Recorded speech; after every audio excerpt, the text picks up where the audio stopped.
My name is Othello Bonacci, and I'm a director, DP, and photographer based in DC.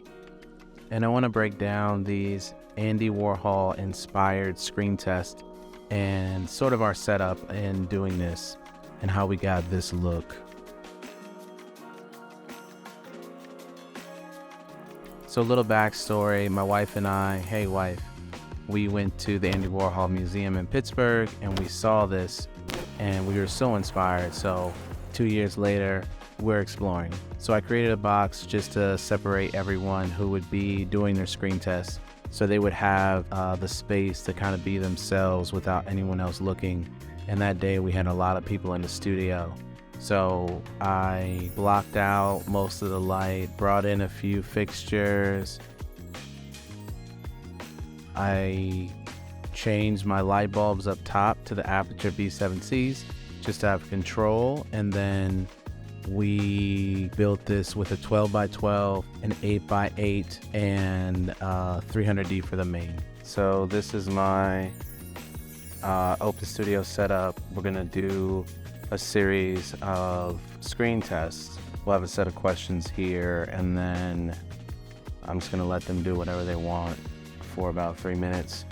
And I metered about 4.5. I have an Aperture Amaran 100X here, and it's at 77%. I'm metering at 800 ISO at 4.5. That's gonna switch to a 300D with a Fresnel mount. And then on the background, I have a RE300, and that's pretty much just giving me this sort of gobo slash.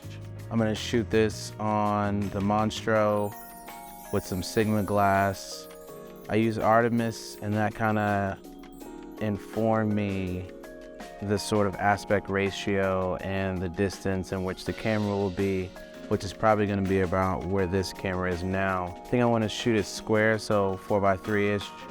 And then at that very spot with the 35, with the Monstro sensor, it'll cut out the silver on the side of this backdrop. I'm gonna clean this up and figure out how high I want the slash to be. Most likely it'll be in black and white. So we just metered. This is just a preliminary look. Yeah, so this is what I typically do. I come in, I set it up, I see how it looks, I come back again to refine it, and then we go ahead and shoot.